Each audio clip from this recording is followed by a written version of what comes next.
Hello, everyone. Coming to you from Boston, Delaware, Baltimore, Baltimore in general. From Cali. We have and from other locations, Brighton, Mass. Everyone. Let us. Idaho representing. Better say that. Hey, don't stick your chest out. The main frac faction can kick your ass. There's two people in the group now. Don't forget Maine. Oh, Who's from Maine? Who else is from Maine? John Wizik, I thought. Generalissimo. Brian Franco. No, I'm from New Hampshire, but Oh, Massachusetts duh. people just think that's Massachusetts. So True. All right.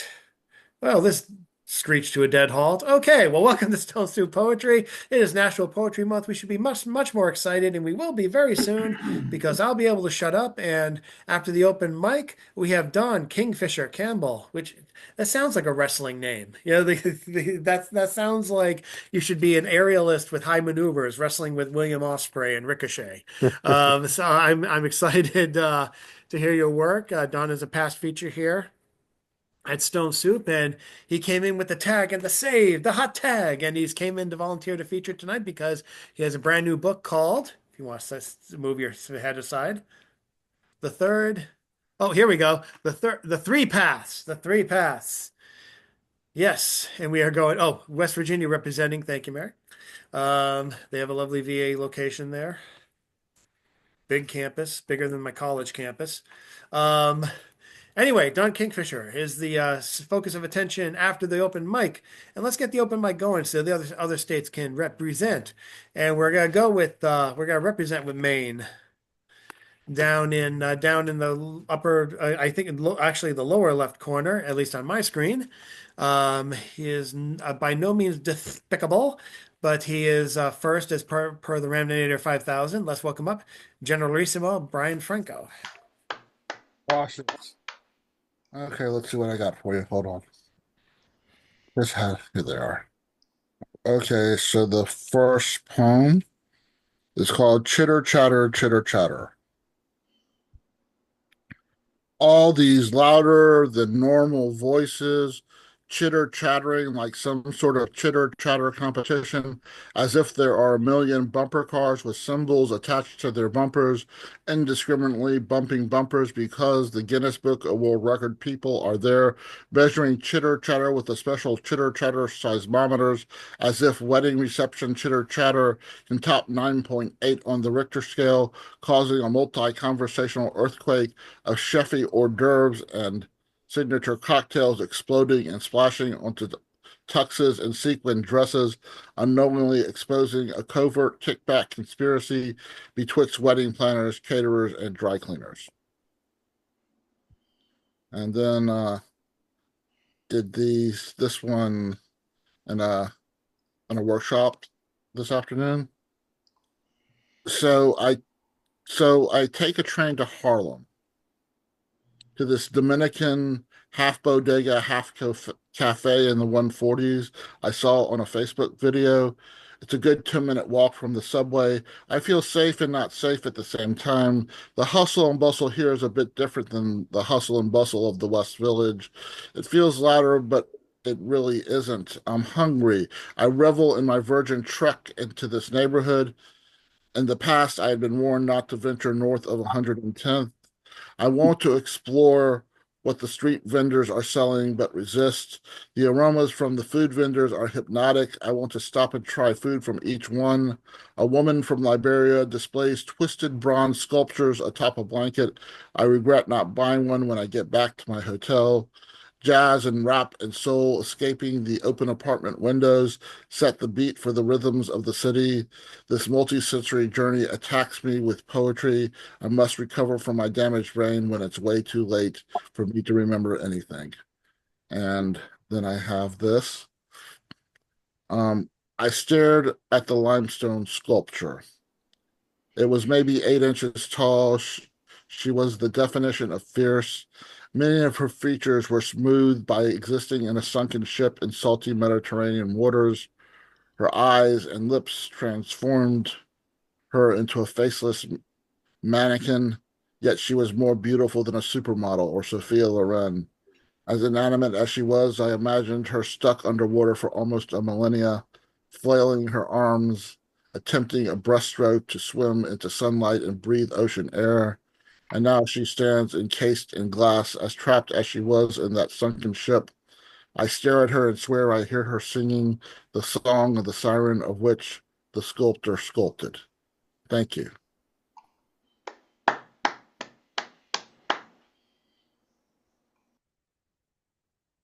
Thank you, Generalissimo.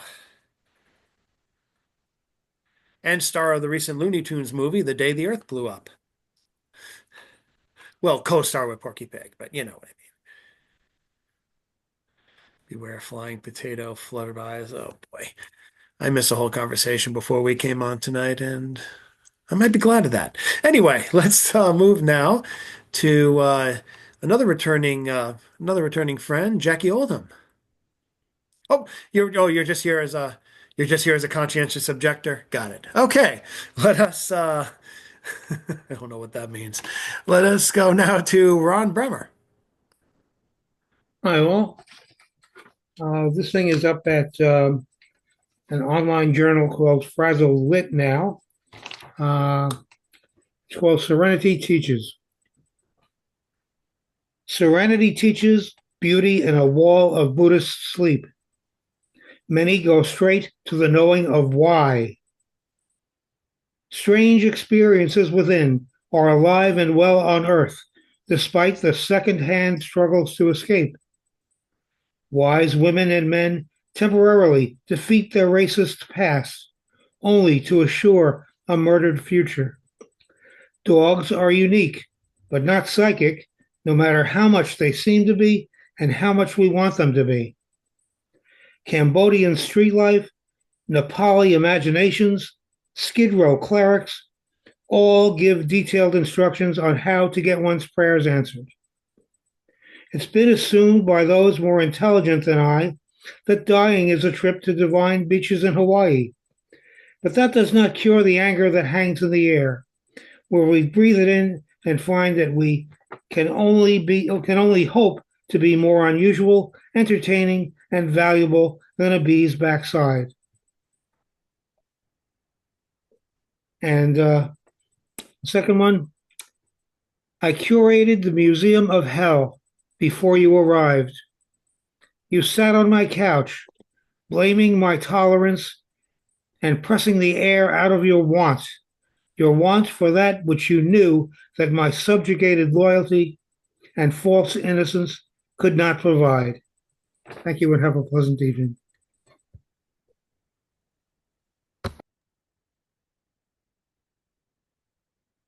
Thank you, Ron.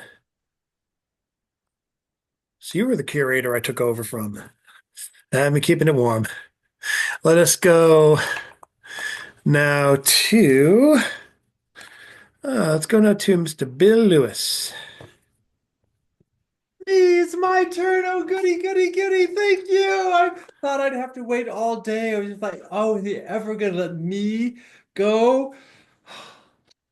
I must zone out. Zen out. What do you do when you're like, oh, om on the range. Yes, I can do this. Oh, I'm feeling very zenish. Oh, class was so good today. I feel so lucky to have students. I'm an old fart and I'm still teaching high school. Can you believe that? And they love me. Oh, my goodness gracious. And they're so into what we're doing.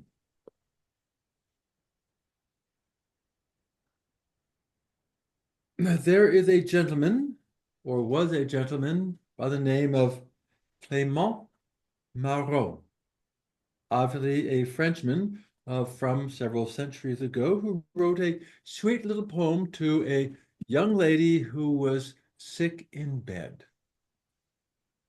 Ma mignon, j'ai vu donc les bons jours, les séjours, ces prisons, guérissons, recouvrez, puis ouvrez votre port et qui en sort vivement. Car Clément, l'évouement, va friand de ta bouche, qui se couche en danger pour manger confiture. Si tu dures, trop malade, que l'heure fade, tu prendras et perdras l'embonpoint. De tes doigts, sentez bon, mon mignon. This is a cute little poem. It's 28 lines long. Each line contains exactly 3 syllables. The accent falls on the final syllable of each line. The rhyming scheme is A, B, B, C, C, etc. The first line is the same as the last line. The poet refers to himself by name, and halfway through the poem, the tone changes from the formal you, vous, to the informal to, whoopee do. Here is now one of my friend's translations. He wrote a whole book about translations of this poem. My sweet dear, I send cheer. All the best, your forced rest is like jail, so don't ail very long, just get strong. Go outside, take a ride, do it quick, stay not sick.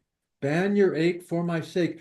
Buttered bread while in bed makes a mess, so unless you would choose that bad news, I suggest that you'd best soon arise, so your eyes will not glaze.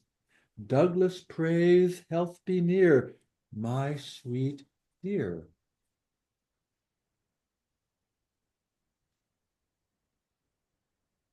And from another friend of mine, my sweet Sue, I bid you a good day, this homestay, your Bastille, darling, heel. Turn the tide, then fling wide your closed door. Out once more. Quick descend for Clement. Clement, descend. Summons you. Come, dear, who loves sweet tastes? Your mouth wastes. 'Twill risk meat. Come and eat. Jam so fine if you pine, and still ale. Skin so pale will be soothed. You will lose your plump self. God good health give to you, my dear Sue.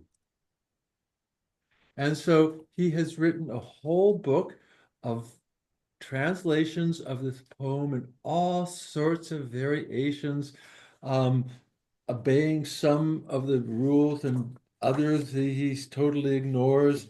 And wait, he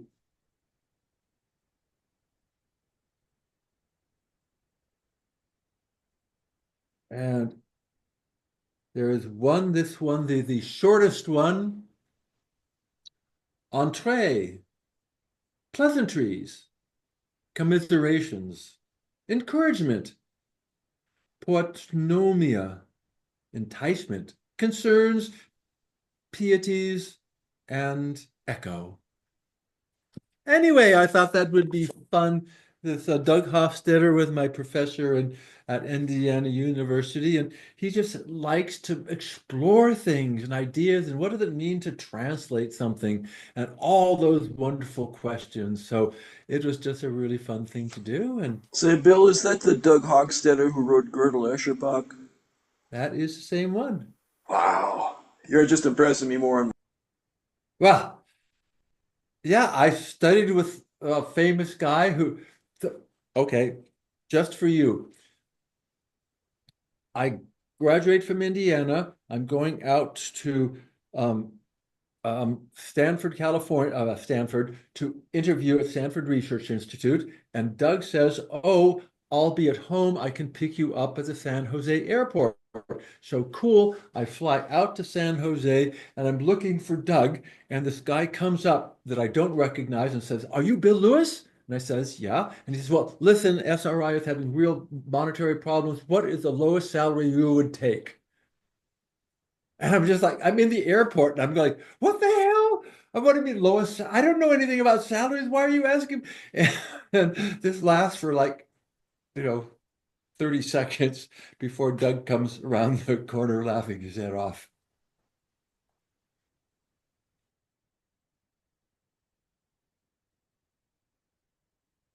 Someday we're gonna have to play 6 Degrees of Bill Lewis to get to his core, to be sure. Thank you, Bill. Up next, I'd like to welcome up Robert Fleming. Good evening. And as a tribute to our feature tonight, Dawn, I will share some artwork which Dawn liked and some future work that I did based on it. So Dawn is the publisher of a magazine called Four Feathers Press. And I think it was in 2023, Dawn chose this for the cover of his magazine. The theme was called Ghazals, which is an Arabic Iran-Iraq poetry form. And recently I did some more digital art based on the desert. This was my new original image, which I scraped from the internet. And then this is the study that I did of that image. And then these are two more images from the study. And this was one of my favorites. It is created with a filter called Tracer, which turns your image into black and white. I like the bottom of the image. There is a very well-known artist called Escher, which I've captured a little bit of his spirit in the bottom of the image. And then here is the image created with a filter called voxel art, which makes your image look like Lego. And then I further changed the color image into black and white. And then now I'm going to share some color images. Here I just took a little spot and added some color, red.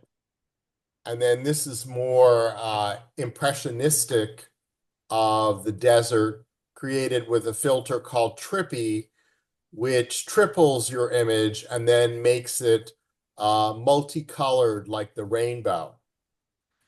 And then this is applying the filter of voxel art to the colored image. And then on the left side is my original image, and on the right side is my favorite image. So thank you for letting me share my continued study of the desert. And my two announcements is tomorrow there will be the opening of a woman's exhibition at Camp Rehoboth, and one of my artworks will be included in the opening.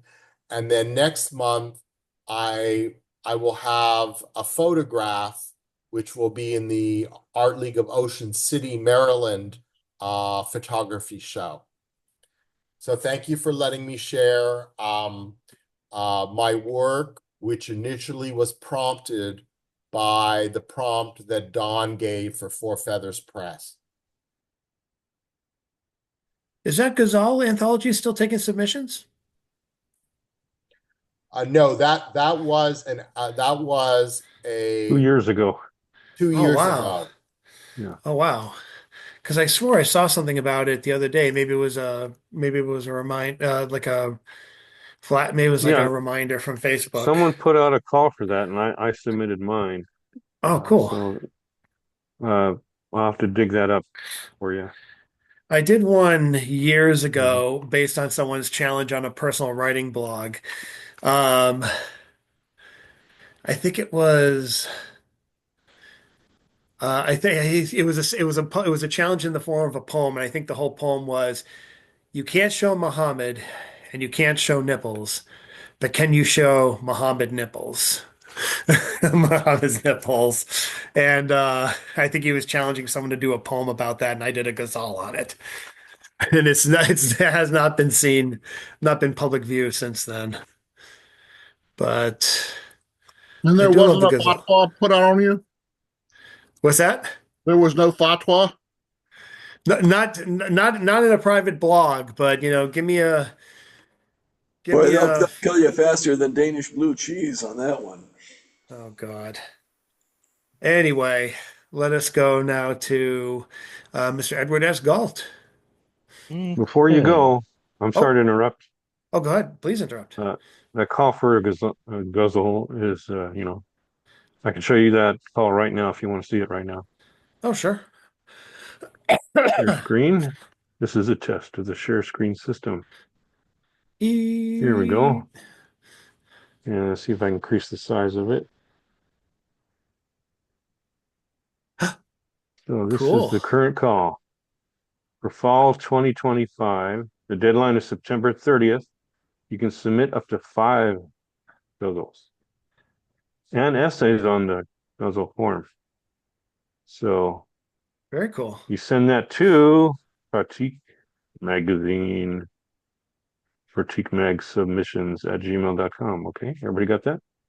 Quick, everyone write down fast. Okay, we're good. Can you put the name of the Yeah. magazine in the chat, please? I'll put the email address. I can do that because Cool. it's all all I can Thank you, remember. sir. Here we Pulling go. that triple duty tonight. John, Okay. John, I'm Oh, still confused. Is ghazal a sexual position? oh God.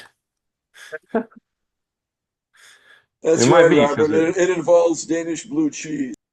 Oh, gee. All right, enough. Let's. We're going down a rabbit hole that I don't want to go down to. Although I always pronounced it gazelle, just to be humorous. But anyway, Edward Galt, Gentleman Galt, politely waiting his turn. You're on now. Thank you. This one I'm tentatively calling Relic, or the Relic. I almost didn't recognize it, parallel parked across from the optical shop as I came out. A coat of rust covered it completely, but the front jumped out to me, that oval that made it look like more like a spacecraft than a car. The manager came out to join me, and we just looked, contemplating this relic from another time, the Edsel. How to wonder whether I have to wonder whether I would have bought one at the time, and what happened to those brave, foolhardy souls that did, laughed out of town just because they bought a car, their wives slapping them with divorce papers for ruining the family's reputation. Nobody told them, though, that they could launch themselves into space, that the Edsel would take them to Alpha Centauri. So instead, he parked it across from the optical shop where it's been ever since. Thank you. Thank you very much. The relic. Thank you, sir. As one relic, I know another good relic when I see one. This is or a good relic poem. Up next, we have the poet of Three Rivers, Richard Spizak. Thank you, my friends. It's an honor to be here with you. I show you in the background the citizens of the good city of Kingsport, Tennessee, 500 of which came out to protest Trump policies. And when that happens in Tennessee, my friends, in what has been regarded as the reddest of red counties in the state of Tennessee, this is good news. And now a little politics. So this first piece is called Closing Diversity's door. Zuck says yuck to DEI. What's to hate in the end? Isn't it all about everyone being the white man's friend?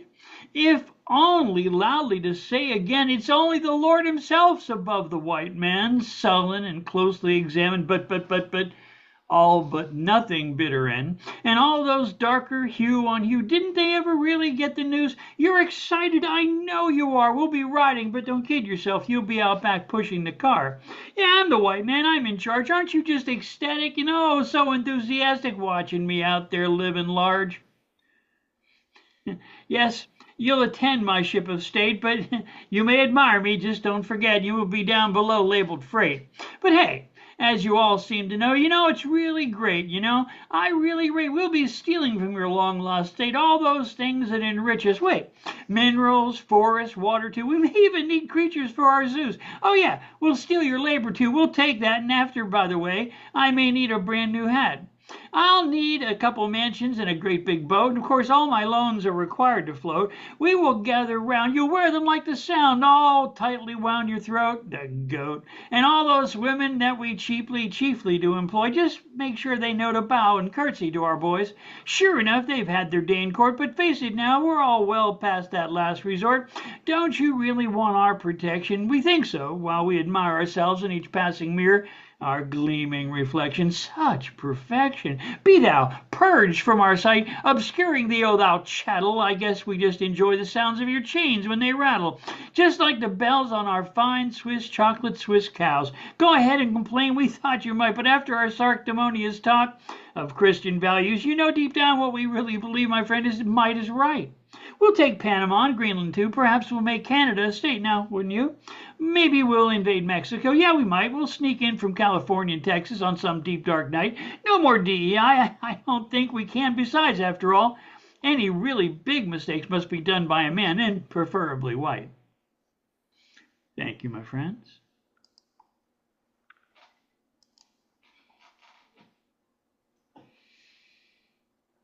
Thank you, Richard, and thank you for the pictures. Thanks for your art in this past Monday's Oddball edition. This past Monday's edition of Oddball. Still looking for political pieces, anytime, any place. Send them our way via Oddball Magazine's Submittable. And up next, Mr. John Wezek. Okay, tomorrow is the 100th birthday of the Great Gatsby. And I know that, you might get in a lot of intellectual conversations about it tomorrow. So I'm here to save you with a piece called Bad Book Reports, The Great Gatsby. Nick Carraway goes AWOL from the French Foreign Legion to learn who killed his twin brother, Rick, an undercover narcotics agent. Nick impersonates his brother at an underground MMA tournament run by Jay Gatsby at his estate called Xanadu. Tom Buchanan is the guy to beat. He weighs 260 pounds and has two cobras tattooed on his pecs. He tosses his first opponent out of the octagon and ends up putting him in a wheelchair. None of this bothers Nick Carraway, who calmly watches from the sidelines while doing full splits.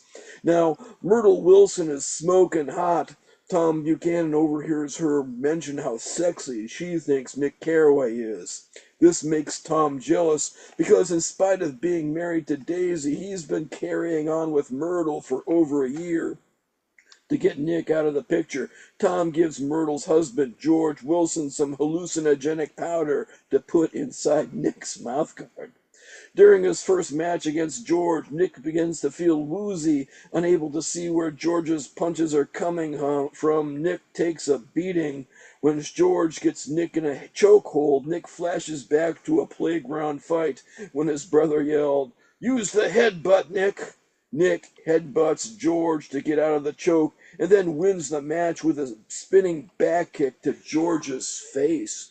Daisy Buchanan mistakes Nick for his twin brother and slips him a note saying the drug buy will take place at midnight. When she learned about her husband's affair with Myrtle, she became Rick's informant. That night, Nick sneaks out of the dormitory and runs to the pier where the drug deal goes down. After Tom buys the drugs, he hears Daisy's cell phone ring from the shadows. He, Myrtle, and his henchmen capture her and discuss how to make her death look like an accident. Mick Carraway comes to the rescue, dispatching Tom's henchmen with cartwheels, somersaults, and kicks to the face. Armed with a grappling hook, Tom attacks Nick, who uses a 2x4 as a makeshift weapon. While the two slug it out, Daisy Buchanan defeats Myrtle using her superior BJJ skills. Just as Tom is about to win, he slips on a salted anchovy and impales himself on his own grappling hook. Jay Gatsby emerges from the inky shadows and reveals that he is an MI6 agent who's been trying to bust the drug ring for years. After thanking Nick, Gatsby loads the drugs into a speedboat along with Daisy and says he'll take it from there. Too late, Nick realizes Gatsby can't be British because of the way he pronounces schedule. Nick steals a bicycle to chase Gatsby's boat along Amsterdam's canals. Nick jumps from a bridge but misjudges the distance, so he lands in the water and clings to the speedboat's gunwales. Gatsby goes after Nick with a gaffing hook, but Daisy distracts him by throwing $100,000 worth of drugs into the canal. This allows Nick to climb on board and dispatch Gatsby with a half-dozen kicks to the face. Daisy confesses her love for Nick's twin brother, but says she can never live with a man who doesn't eat bok choy due to her vegan diet. Nick explains that he's Rick's twin brother and that he never had a problem with bok choy or oyster mushrooms for that matter. The two move to Akron, Ohio and open a karate dojo. So there you go, ladies and gentlemen. In case anybody asks you about the Great Gatsby tomorrow, you can answer their questions with confidence.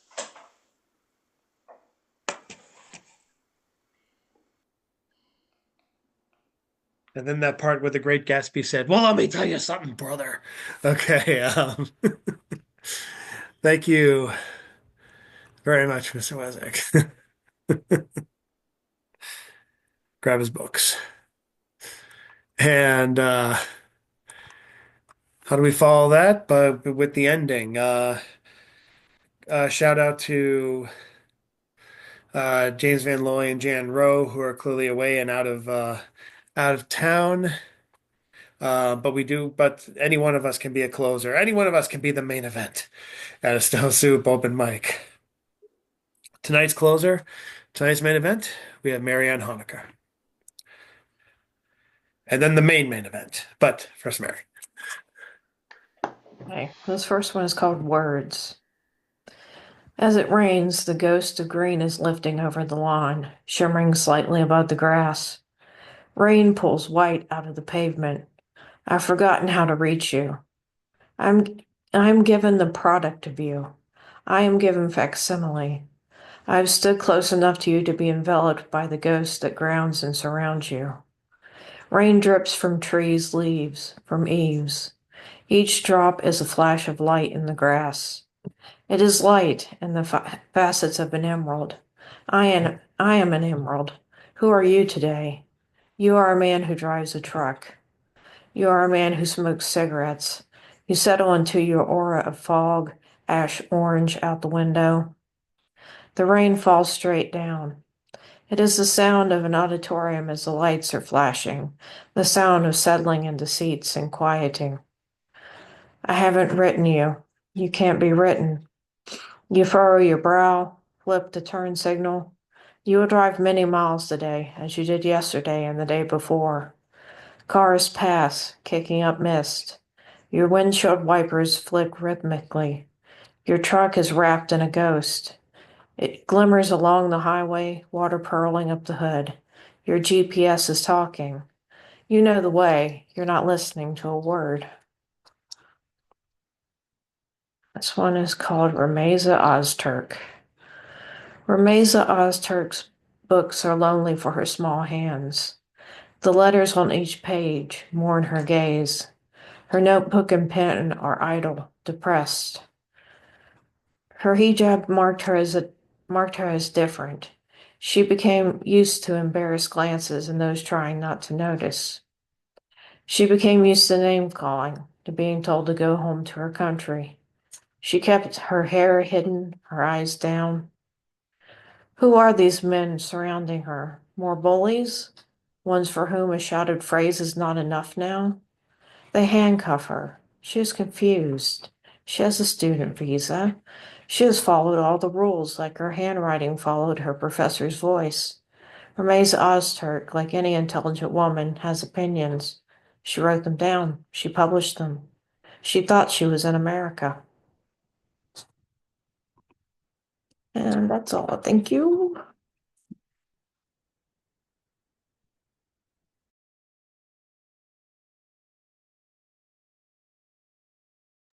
Really bad when you can't find your own window. Thank you so much, Marianne. Hopefully more announcements will be coming for the rest of the month, now that I can actually write in a lucid tone, a lucid manner. And the person I was trying to reach, there's actually two people I was trying to reach. One I only got the number for over the weekend, and the other one I found out passed away. And we've had so much depressing news, I don't even want to get into that. But some more announcements will be coming, and I hope you all stay around for that. And hopefully this later this week, I'll be posting announcements for submissions calls. Maybe the ones that we've heard here tonight, maybe some different ones. I'll take it day by day. And boom, tonight is the main event. I want to thank him very much for reading tonight. He's got a book to promote, so I hope he puts a link in there, and I hope we all buy it. Don Kingfisher Campbell received his MFA in creative writing from Antioch University, Los Angeles, and taught writers seminar at Occidental College, Upward Bound, for 36 years. He's been a coach and judge for Poetry Out Loud, a performing poet teacher for Red Hen Press youth writing workshops, an LA coordinator, and board member of California Poets in the Schools, poetry editor of the Angel City Review, publisher at Forward Feathers Press, which is putting out, I think, 10 online anthologies at any given time and place. Look to him for submission calls. As a matter of fact, just send him a poem. Chances are it's going to be one of the themes. Just throw it out. This guy is a machine. Admire that very much. He is also host of the Saturday afternoon poetry reading series in Pasadena, California. Ladies and gentlemen, put your hands together 50, 60 times for the return of the man who I will call the Flying Kingfisher, Don Kingfisher Campbell. Oh, thank you, Jeff. Yeah, speaking of calls, there's this guy named Poet of Three Rivers. I think I want him to know about this. I'm going to quickly share screen to let him know there's a website that's looking for political poetry. It's called Poetry for the People. And all you have to do is email me because I'm the editor, donkingfishercampbell@gmail.com. And that's going to culminate in a reading on May 31st on Zoom, of course. So I'm hoping to get submissions from those who care. And as far as the online publication, I do one online publication a month. And it's usually, a theme. In the past, they were submitted to me, but this year I did the themes just to be different. And I also publish a print publication that got the name that it has because of the first publication, and it was called Scenes of Southern California. It was meant to portray all the scenes we have in Southern California, poetry scenes. And that went so well that I thought, oh man, I got to keep this series going. Maybe I could just change the theme every month. So that's what I've been doing. But I've also been trying to simplify it. So for 2025, it's just one word. The theme is one word. Like the one we just finished was called Windows. So I think the next one's going to be called Selfies, as I recall. Selfies. Okay. How's that for a theme? And then, yeah, Four Feathers Press. I've been very delighted to publish other poets. I put out a series called the 4-in-1 series, where it's 4 chapbooks put together in a book, right? Each chapbook by a different poet. I thought that'd be a unique thing to do. And then I got my own stuff. I've been publishing with Cyberwit Press past couple of books, but I got an offer I couldn't refuse from a guy who lives in the desert named Marvin Lewis Dorsey, and he has a press called Bobby John Press, named after a friend of his who was tragically killed at the age of 13. And he offered to publish my latest book. He says, "Don't send it to Cyberwit. Let me publish it." So I let him, and he did a great job. The cover, as you can, let me screen share that, then you can see the whole thing. There you go. So the cover is a photograph that I took of some of the patching done in the middle of the street beyond the end of my driveway. I'm always joking that they should rename the street I live on Patch Street, because the whole street is so full of patches. Why don't they repave that sucker? But then you get something creative like this, right? So I took that photo and I made a negative of it, and that's what you're looking at. All that to play a game. And the game is, if I get this thing working here.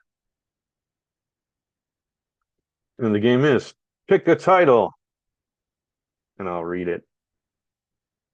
So our first contestant is that guy who I was concerned about, Chad. So all you have to do is either give me a number or a title, whatever's easier for you. Ooh, I'll take number 9. Number 9, Metaphor Poets. Number 9. And this one is definitely, I'm just having some fun. That's what Bobby John Press does, illustrated books. Okay, so I thought I'd just have a little fun here. Metaphor Poet. Chaucer is my saucer. Shakespeare is my beer. Basho is my bro. Milton is my Hilton. Pope is my dope. Blake is my lake. Shelley is my valley. Keats is my meats. Poe is my Joe. Whitman is my man. Dickinson is my son. Crane is my plane. Eliot is my chariot. Williams is my millions. Millay is my bay. Sandberg is my berg. Hughes is my blues. Thomas is my promise. Bishop is my worship. Frost is my cost. Sweden is my, excuse me, Swenson, Lee Swenson. Swenson is my bonbon. Ginsburg is my iceberg. Corso is my torso. Plath is my path. Neruda is my barracuda. Bukowski is my ski. Angelou is my bow. Tate is my date. Maybe is my gravy. Seros is my feros. Hong is my bong. Kingfisher is a wisher. What the hell is this? I was just having fun. Having fun. So thank you for letting me have fun in front of you. By the way, I'll have to point out that Michel Serres, very great poet who passed away many years ago at a very young age, is someone really worth looking up. Michel Serres. So I got to mention that. Okay, back to the game. Anyone else want to play? Let's go to a fellow whose name I'm very fond of, Ron Bremner, poetry. So Ron, name or number, take your pick if you wish, and unmute thyself. I'm sorry, what was the question, Don? So If you're up for the game, willing to do this, all you have to do is pick a number or title that floats your boat, and I'll read that poem. 37. Cultural appropriation. Ah, it's an excellent choice. This one is not so silly.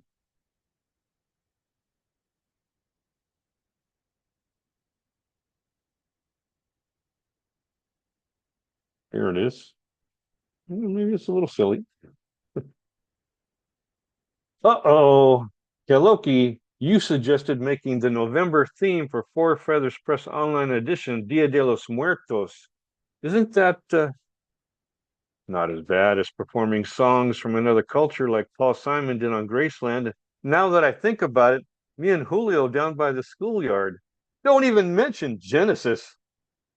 Yikes. Am I not allowed to order my beloved bean and cheese burrito anymore? And I just bought dumplings at the 168 Market on Valley Boulevard, and nobody stopped me except to say Shisha. You know why I got them. My wife is from Dalian. Then adulted in Sanya. Is getting married the ultimate CA?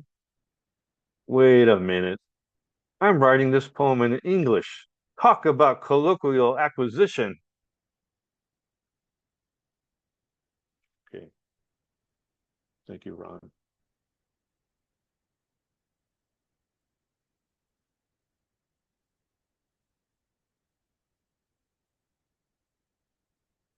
A hand is up. The marvelous Bill Lewis. Oh, yes, Bill. Have fun with this, Bill. Go right ahead. I want number 96. Oh, man, that's the next book. Well, I want the next book.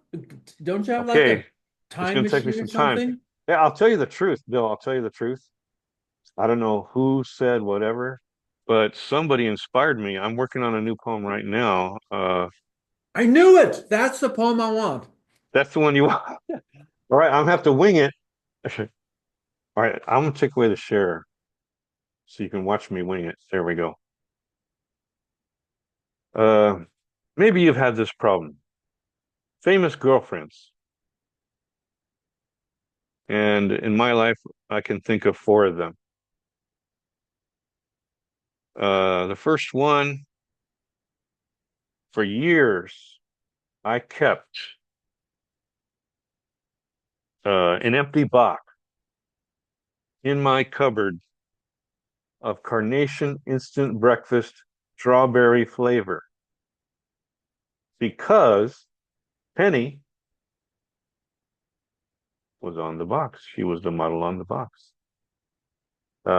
We knew each other when we were 17, right? My first job, I was an usher at the music center. Which brings us to girlfriend number two. Her name is Lynn Davis.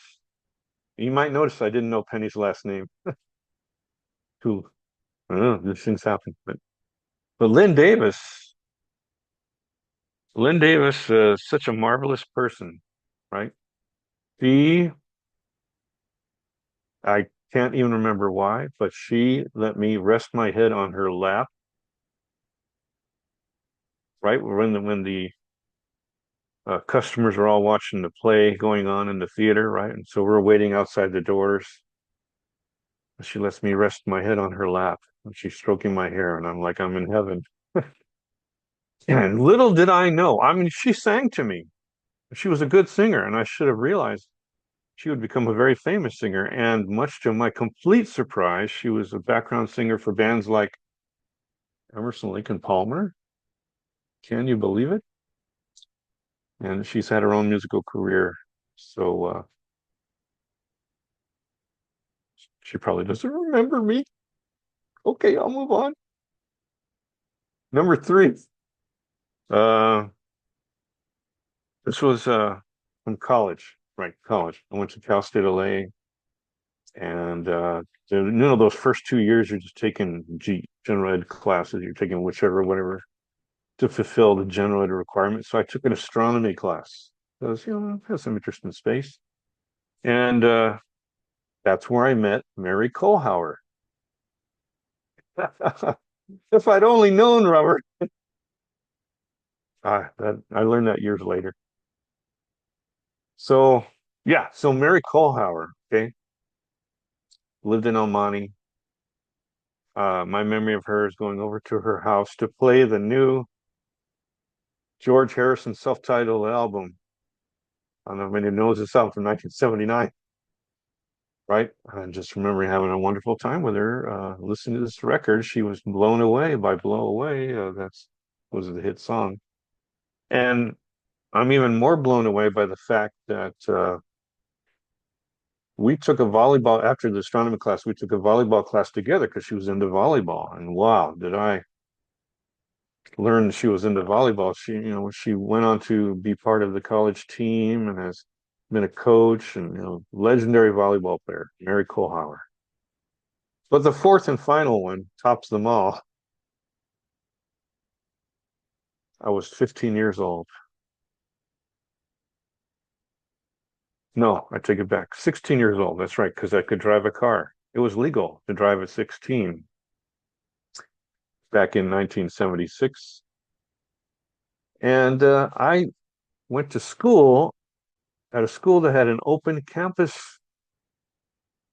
They had an open campus because they hadn't finished building the cafeteria yet. All they had were like machines. So naturally, those of us who had cars, we would go to the nearest fast food place, right? To have some real food. And one of those places was Del Taco. And who happened to work at Del Taco? Thelma Melendez. How can I ever forget Thelma Melendez? She had really a short bob. Yeah. And she, started striking up conversation with me, and we got on the topic of music, and she said she was a huge Elton John fan. I pretended to be a huge Elton John fan too. And probably the highlight then was that because I was into music, I was able to find a bootleg recording of the Elton John concert she went to at the Troubadour, where she did a naughty thing. Elton John was singing Your Song. And you might remember, I'm reading the notes, I'm sorry. You might remember he has in that song, there's a song, the line that goes, he's trying to remember the color of her eyes. Are they green or are they blue, right? In Your Song. And at that moment, at the Troubadour, Thelma shouts out, "They're brown!" And it's on the recording. But that's not the topper of this story, believe it or not. Old Bill. Because with real regret, I have to say that I was too immature to take our relationship to another level. But she definitely went to another level. When I heard from her again about 20 years later, I think I was 35, she emailed me that she'd heard that I'd mentioned her in a poem. And could she see the poem? So I said, of course, great idea. Why don't we meet at Del Taco? But then I realized, oh man, I'm married, man. This might go down wrong, right? This could be totally wrong. So, honest to God, I I pretended to have an auto accident. I couldn't make it. I'm sorry, I can't make it. I'll have to mail it to you. So give me your address. So she gave me her professional address because she was the superintendent of schools for the city of Pomona. I thought, how could this possibly be topped? But 2 years later, it did get topped. 2 years later, I'm teaching in a classroom at Wilson High School in East LA. And who walks in the door of my classroom with the principal but Thelma Melendez? And right, we see each other, and I go, Thelma. And the principal's like, you know her? because she was on the board of directors for LA Unified School District. Now, she was the one who originated breakfast in the classroom, something like that. And the story doesn't even end there. This is the last part of the story. I'm boring myself now. Hang in there, Bill. This is the last part of the story. I got curious. This lady's quite successful. So I have to admit, a few years later, I Googled her. And do you know what she was? She was the Assistant Secretary of Education in Bill Clinton's cabinet. Oh, I take that back. Not Clinton. It was Obama's cabinet. I had to get the timeline right. Obama's cabinet. She was the Assistant Secretary of Education. The girl from Del Taco. Okay. Poem 96 is over. Thank you, Bill. All right. How much more time do I have, Chad? Keep on going. Let's at least have three more people Okay, in choose that case, some three more numbers. poems. Three more poems. That's it. Gotta leave them wanting more, right? There are 58 poems in my book. And let me bring up the list again so we can play this game with John Wessick. See. Yeah, there it is. Okay, John, a number or a name, take your pick, sir. Okay, Don. Um, both number 16 and 17 have the title 60. Oh, yes, I want you to read both of those. both of them. Is that fair? Of No, it's course not. it's So let's do fair. that. So let's do that. Let's do, yeah, sure. Yeah, I understand your curiosity. Why are there two poems called 60? Let's find out. Let's see. Scroll down. Come on, scroller. There we go. Yeah, okay. Yeah, come on, 16. Fingers. Yeah. Yeah, there's the first one. Okay. Now, I may seem like a silly guy, but believe it or not, I'm on the board of directors of California Post and the Schools. I think that was mentioned. And it was our 60th anniversary last year as an organization. And so to commemorate that, we had to write poems on the theme of 60. So here we go. 60.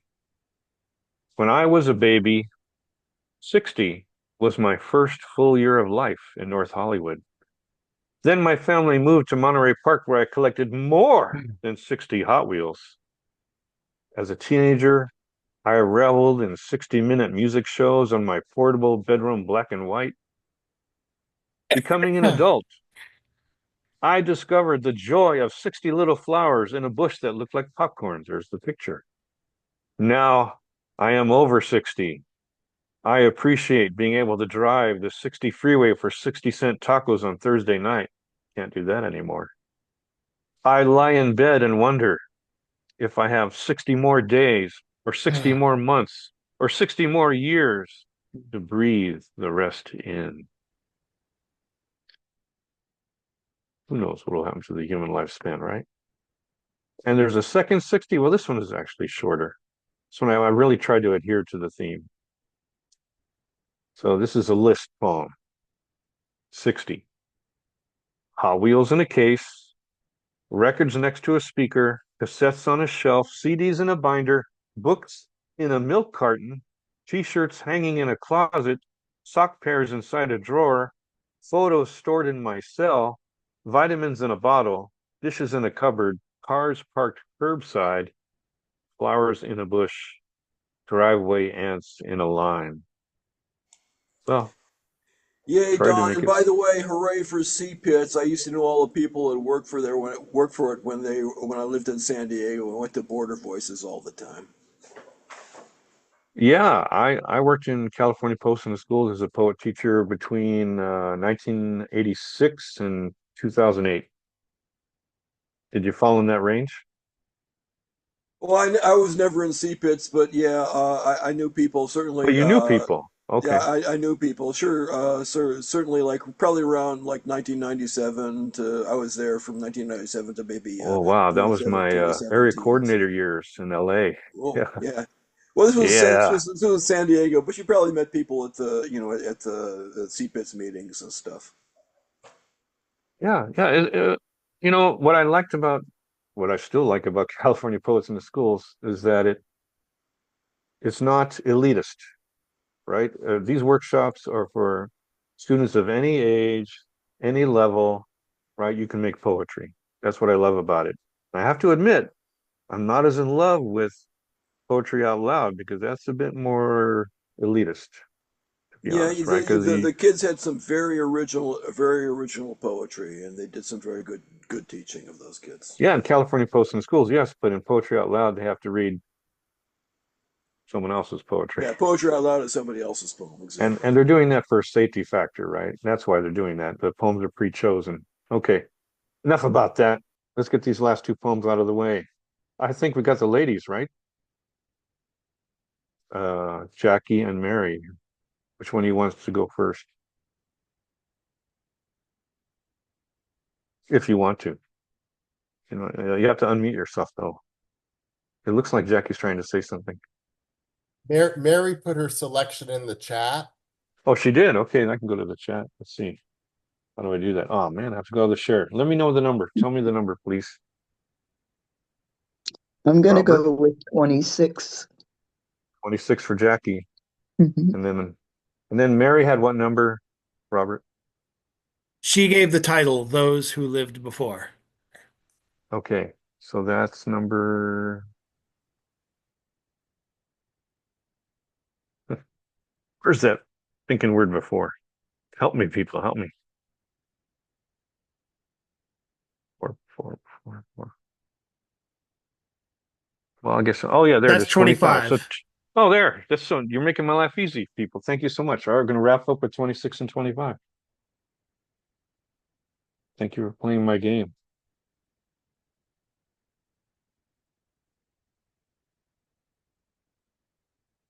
Here's 26. I saw at a museum in Orange County an amazing exhibit where this guy took childhood toys and made a whole city with them, which made me think about this memory. It's called excavation. As my sister prepares to sell the old family house, she opens dusty cardboard boxes from the garage to bring back to the air never used handbags, still sporting tags wrapped in clear cellophane. Next come the closets packed with hanging muumuus from the 80s on wood hangers, easier to carry a dead widow's possessions to a trunk, to haul to a swap meet where price is below age and years. Only the backyard interests me, the dirt-filled corner we unearthed to find childhood artifacts buried for decades after I left to play full-scale games of cars, dolls, and brick houses. That one is meaningful to me. And finally, number 25, a short one. Those who lived before, and this is archaeological. Maybe that's saying too much. Here we go. Those who lived before left behind cave paintings, arranged stones, pointing pyramids, rock calendars, grass etchings, carved hieroglyphs, entombed mummies, standing statues, city buildings, vehicular rockets, compared to the cosmos. Circular bodies float on empty space.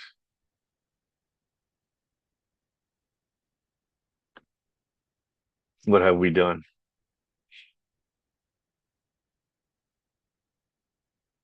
Thank you, Chad, for this opportunity.